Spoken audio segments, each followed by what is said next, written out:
ये खबर है दी बैंक ऑफ बड़ौदा कर्मचारी यूनियन राजस्थान स्टेट द्वारा आयोजित कार्यक्रम की। कार्यक्रम होटल सफारी गोपालपुरा बाईपास स्थित जयपुर में किया गया। इस कार्यक्रम में श्री महेंद्र सिंह जी मेहनत जी के रिटायरमेंट से पूर्व कार्यक्रम किया गया। इस कार्यक्रम में श्री महेंद्र सिंह जी मेहनत अचल प्रमुख, श्री आर.सी. यादव उप अचल प्रमुख, श्री बापना जी, श्री बी.एल. मीणा जी, श्री सुधांशु जी डीजीएम एनडब्ल्यू, श्री खत्री जी डीजीएम जैद, क्षेत्रीय प्रमुख श्री संतोष जी बंसल जयपुर से, श्री एस.के. बिरानी जी अजमेर से, श्री राजेश जी शर्मा अलवर से, श्री एस.के. खटोड़ भीलवाड़ा से, श्री एस.आर. मीणा जी भरतपुर से, श्री एम.के. जैन बांसवाड़ा से, श्री सुरेश जी बुटोलिया जोधपुर से, श्री सोंडा जी झुंझुनू से, श्री मेहरा जी कोटा से, श्री जैन साहब सवाई माधोपुर से, श्री माहेश्वरी जी उदयपुर से एवं श्री आलोक सिंगल जी एजीएम BLBC उपस्थित रहे। बैंक ऑफ बड़ौदा कर्मचारी यूनियन राजस्थान स्टेट की ओर से जयपुर में स्थित सभी पदाधिकारी, साथी विनील सक्सेना महासचिव जी, OP राठौड़ अध्यक्ष, दिनेश जी माथुर, दुर्गालाल जी राजौरिया, मुकेश जी गोपालिया, NR गुप्ता जी, श्रीमती अंकिता माथुर एवं सभी क्षेत्रीयों के क्षेत्रीय सचिव श्री तुलसानी जी, प्रकाश जी, अनिल जी अग्रवाल जी, मुरली व्यास जी, अजय सिंह भाटी जी, मुकेश भाटी जी, OP अग्रवाल जी, DC आर्य जी, हनुमान माली जी उपस्थित रहे। यह एक सुखद अनुभूति रही कि सभी परिवार सहित कार्यक्रम में शामिल हुए। कार्यक्रम में श्री मेहनत जी एवं श्रीमती मेहनत का स्वागत किया गया। सभी ने अपने विचार रखे तथा समारोह का समापन होटल के खुले वातावरण में रात्रि भोज के साथ संपन्न हुआ। दिल्ली क्राइम प्रेस से मैं पत्रकार ब्रजेश कुमार नावरिया। 31 मार्च को सेवानिवृत्त हो रहे हैं, लेकिन ये पार्टी मैंने सेवानिवृत्ति के उपलक्ष्य में नहीं, खाली एक इस हिसाब से रखे कि इनफॉर्मल हो, एक अपना स्नेह भोज हो। आदरणीय विनोद जी के हमेशा इनके साथ में जो प्रेम रहा, व्यवहार इनका रहा, और सबसे बड़ी बात कि जब आप इस पद पे आसीन हो उसके बाद भी आपका जो रूप रहा पूरा सकारात्मक रूप रहा। हमेशा सबके साथ में साथ लेके चलने की बात हुई और सभी लोगों ने आपको बड़े स्नेह के साथ में याद किया और आपके साथ में कंधे से कंधे मिला के चलते रहे, क्योंकि बिजनेस के साथ साथ एम्प्लॉय फर्स्ट का नारा भी बॉस का रहा है। जब भी हम किसी टॉपिक पर, हो सकता है बहुत बार हम लोग नहीं यार बॉस ये आदमी काम नहीं कर रहा, कुछ इसके लिए हमको एक्शन लेना पड़ेगा, तो एक बार तो हाँ करेंगे, फिर हमें पता है ये हम मानने वाले नहीं हैं, अरे यार जाने दो, ये इतना।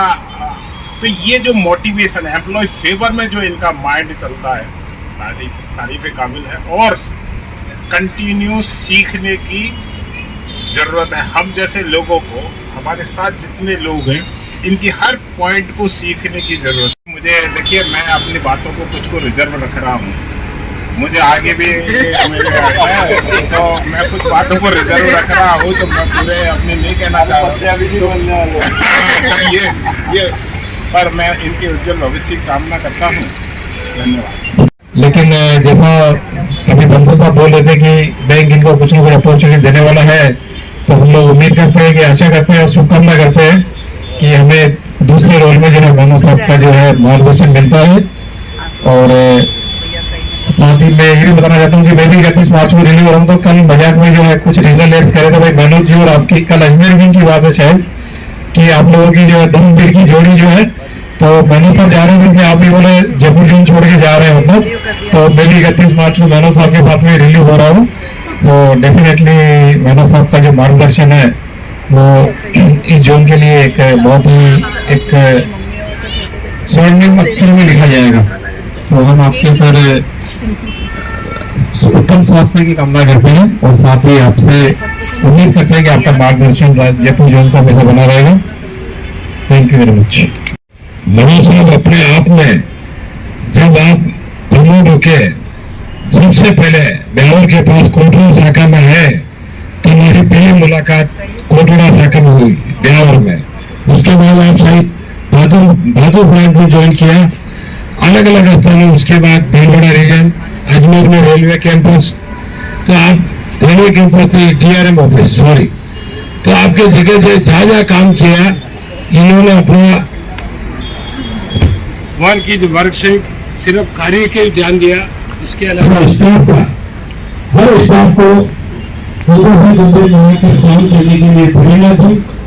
आज बैंक ऑफ बड़ौदा में जो राजस्थान अंचल में सभी रीजनल हेड, नेटवर्क डीजीएम, सभी स्टाफ को साथ लेकर चलना एक मनोज साहब के लिए बहुत बड़ी बात थी। और इन्होंने हमेशा फिर स्टाफ हो, क्लिनिकल हो, ऑफिसर हो, सबको एक समान एक नजर से देखा। जब भी हमको बात करने जाते मेरे सर ये काम है ये यार कर दूंगा, आपने कभी डिनाई नहीं किया, ये अपने आप में एक बहुत बड़ी तारीफ है। आज आपके सबके सामने इंडस्ट्रियल रिलेशन के बारे में एक भी ऐसा कोई पॉइंट नहीं राजस्थान अंचल में जो मनोज साहब के टाइम को पैदा हुआ, ये श्रेय जाता है राजस्थान अंचल के प्रमुख श्री मनोज साहब को और सारे रीजनल हेड को और सारे नेटवर्क डीजीएम साहब को धन्यवाद।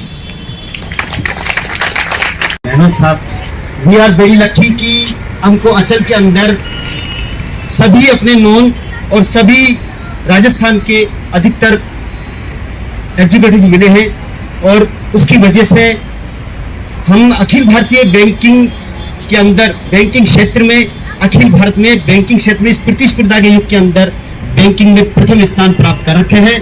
और हमारा जो नेक्स्ट जो कंपटीशन है वो एसबीआई से होगा जो भारत का सबसे बड़ा बैंक है। तो ये सब हमारे उच्च प्रबंधन की देन है।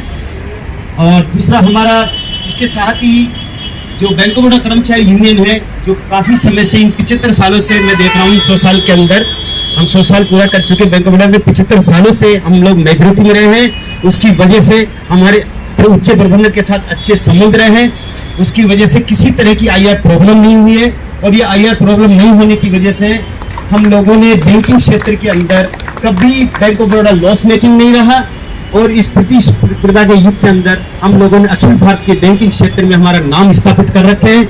आदरणीय मनोज साहब को भी मैं विश्वास दिलाता हूं कि हमारा कर्मचारी वर्ग का हर सदस्य इनकी हर कॉल पूरी करेंगे, आने वाले हर उच्च प्रबंधन की कॉल पूरी करेंगे।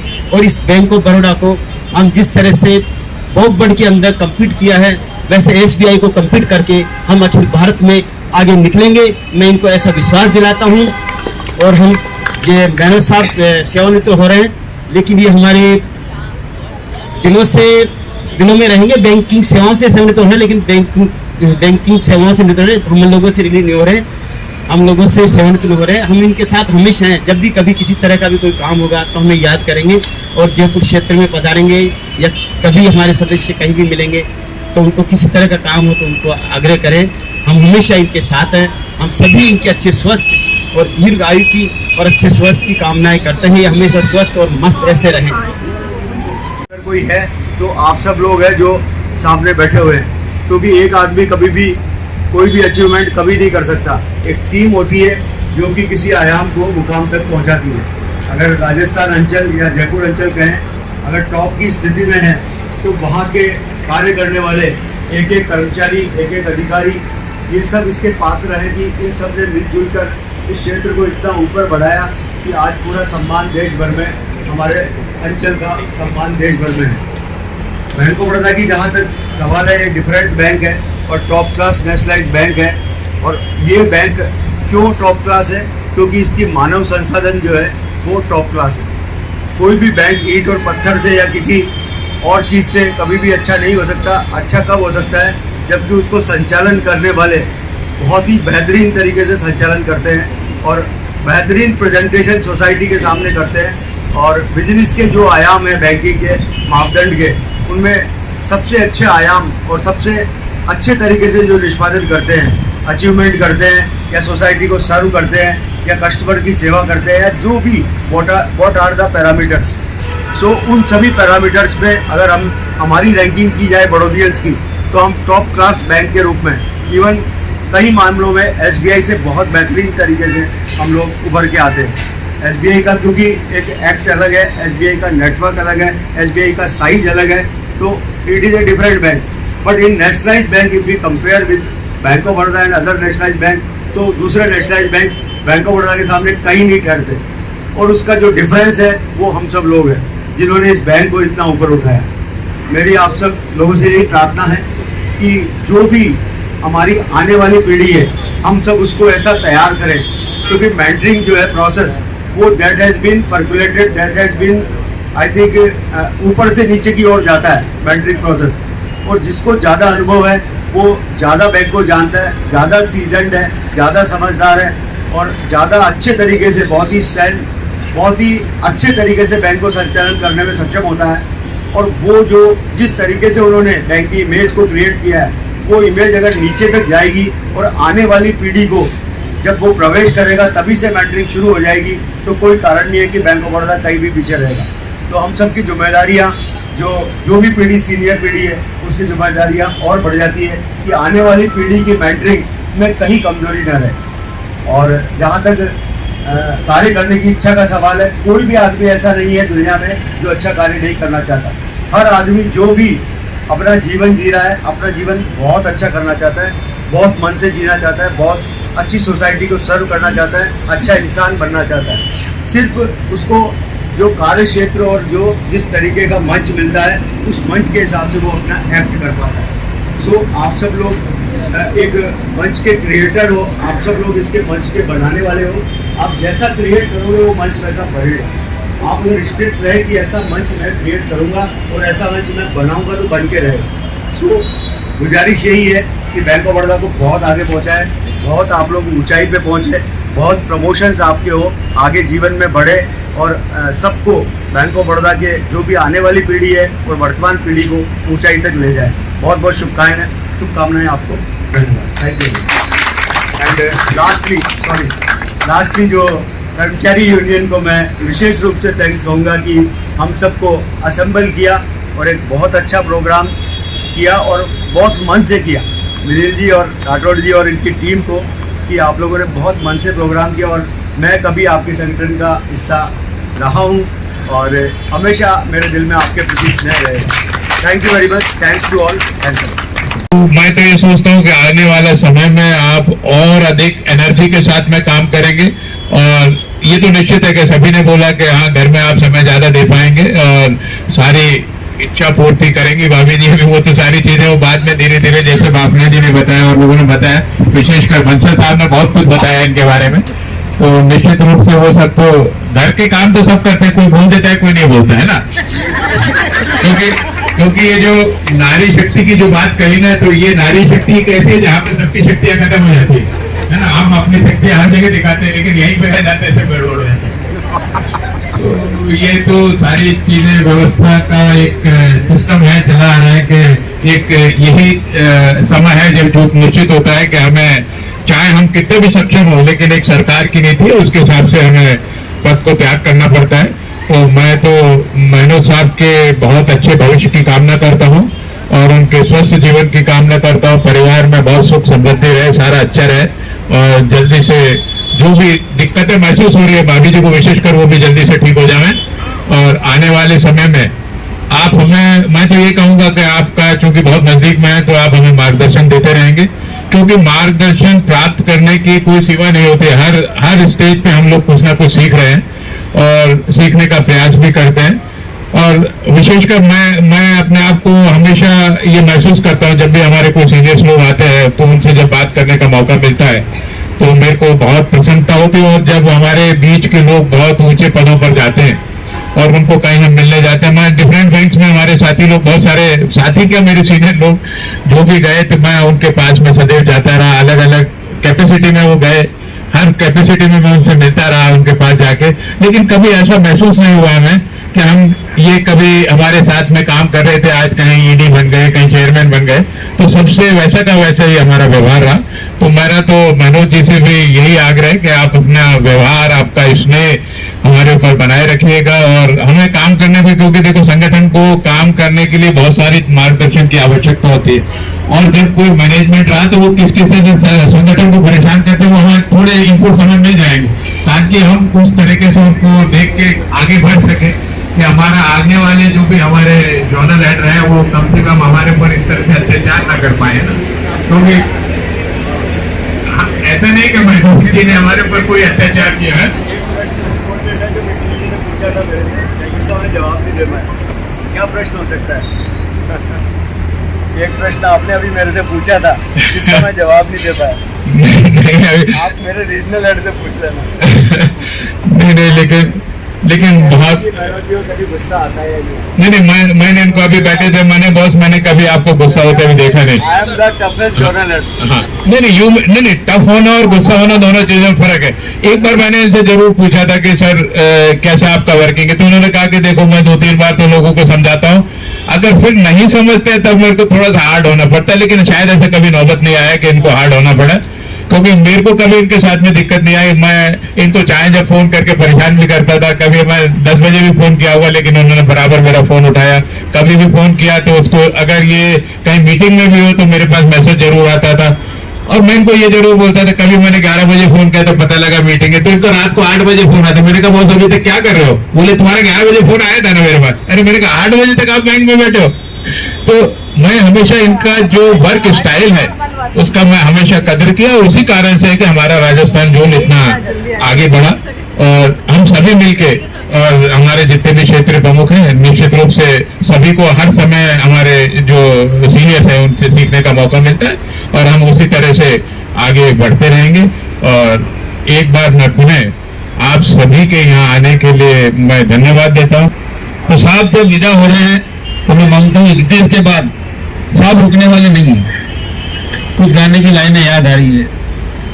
रुक जाना नहीं तू कहीं हार के, रुक जाना नहीं तू कहीं हार के, कांटों पे चल के मिलेंगे सारे बहार के। ओ राही ओ राही ओ राही ओ राही, सूरज देख झुक गया है तेरे आगे रुक गया है, सूरज देख झुक गया है तेरे आगे झुक गया है। जब कभी ऐसे कोई मस्ताना निकले है अपनी दिल में दीवाना,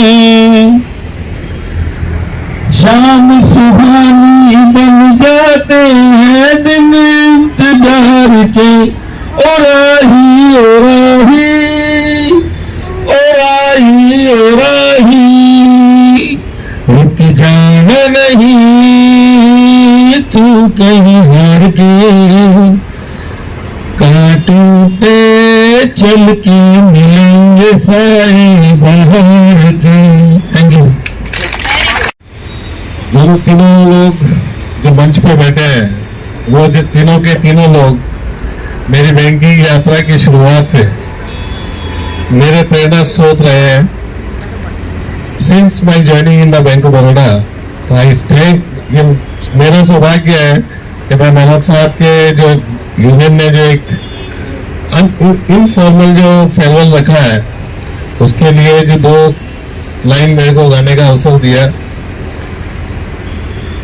चलते चलते मेरे गीत याद रखना, कभी अलविदा ना कहना, कभी अलविदा ना कहना,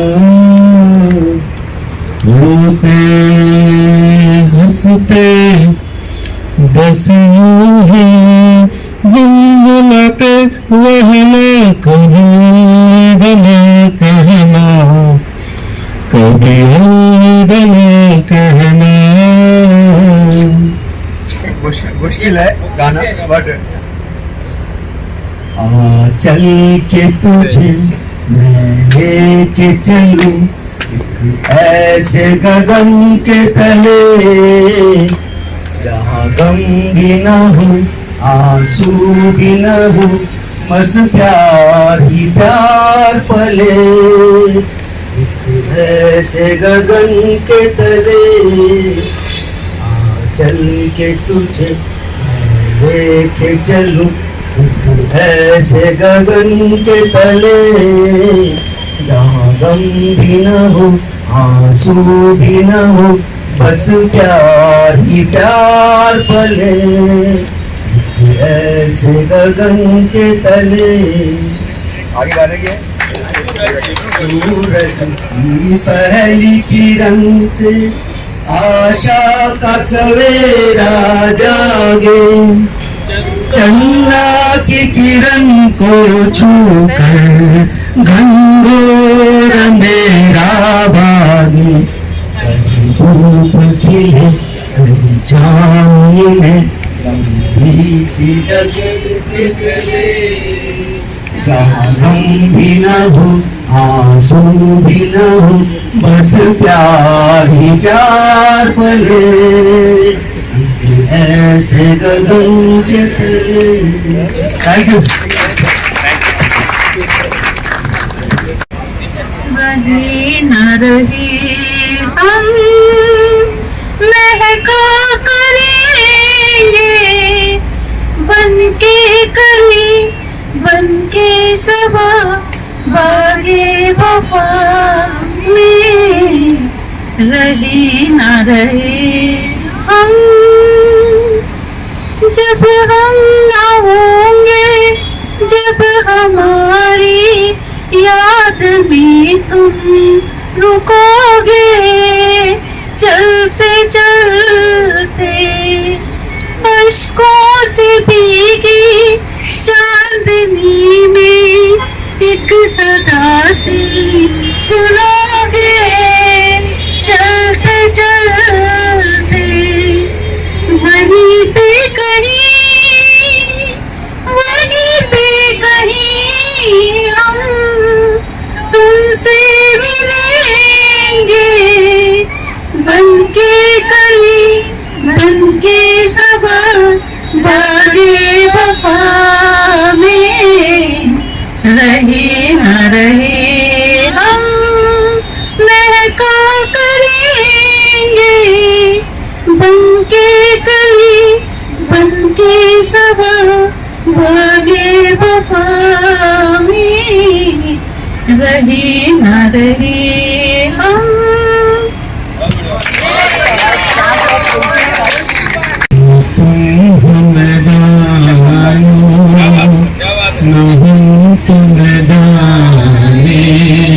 मगर लगता है कुछ ऐसा मेरा हमदम हो गया, न तुम हम जानो।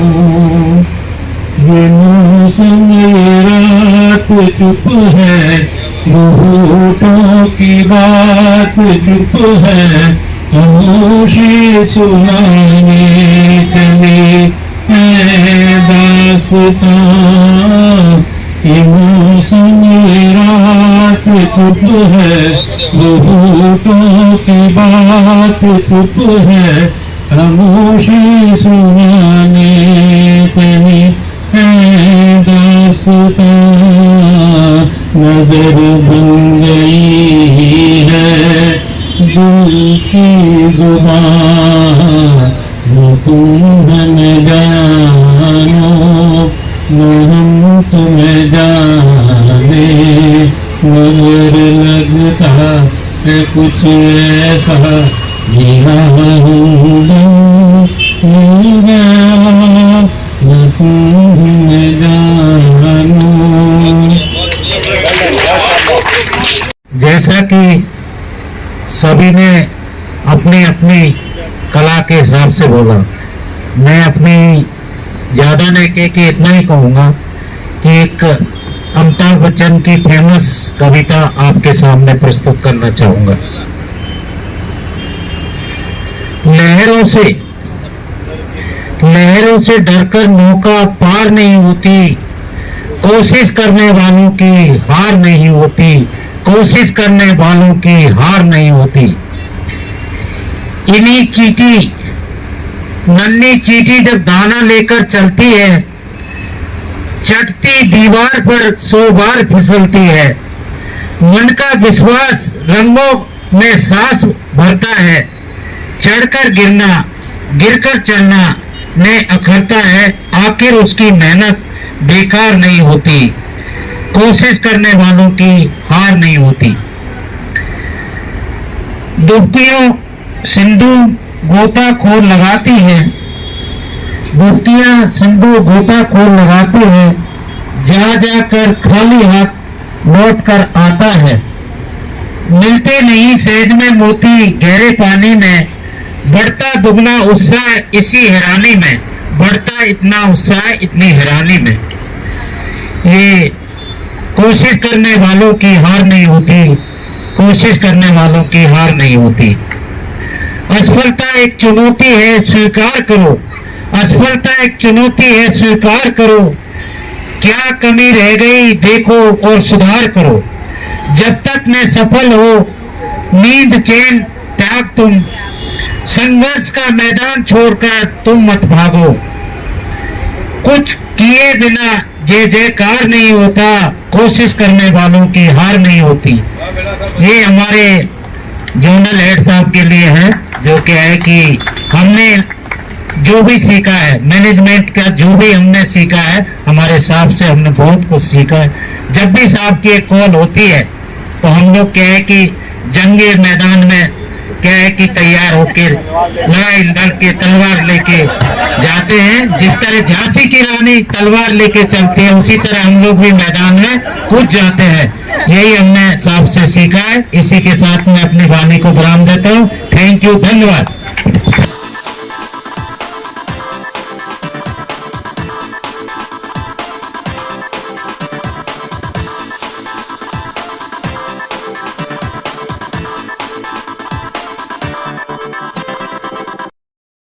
एम्प्लॉय का और संस्था का दोनों का चोली दामन का साथ होता है। और संस्था का जो है एम्प्लॉय का पुनर्भरण संस्था से होता है, और संस्था के जो भी लक्ष्य होते हैं एम्प्लॉय के उन लक्ष्यों के अनुसार उनको कार्य करना होता है। और ये दोनों कार्य जब ईमानदारी और पूर्ण निष्ठा से किए जाते हैं तो एक उच्च स्तरीय संस्था का निर्माण होता है। तो दोनों को किसी को भी इग्नोर करने की स्थिति नहीं होती है, दोनों का ही अपना अपना अलग अलग महत्व है। यही हमारा संदेश है सभी लोगों को। 31 तारीख को आप रिटायरमेंट हो जाएंगे, तो आप अपने कर्मचारी जो आपके अधीनस्थ काम कर रहे थे उनको क्या संदेश देना चाहते हैं? संदेश उनको है कि इस संस्था में अनवरत रूप से आपको अपने कर्म क्षेत्र में आगे बढ़ना है। संस्था को हमेशा प्रधान रखना है, क्योंकि संस्था जीवित है तो हम सब लोग जीवित हैं। और संस्था उच्च स्तरीय कार्य करती है और उच्च स्तरीय उसकी साख रहती है, तो हम सबकी साख भी उच्च स्तरीय रहेगी। तो दोनों जो है एक ही पलड़े के दो पहलू है, तो दोनों का संतुलन बनाए रखना है। बहुत अच्छा संदेश दिया है आपने अपने अधीनस्थ कर्मचारियों को। मैं आपके लंबे जीवन के लिए परमपिता परमेश्वर से कामना करता हूँ। दिल्ली क्राइम से मैं पत्रकार ब्रजेश कुमार नावलिया।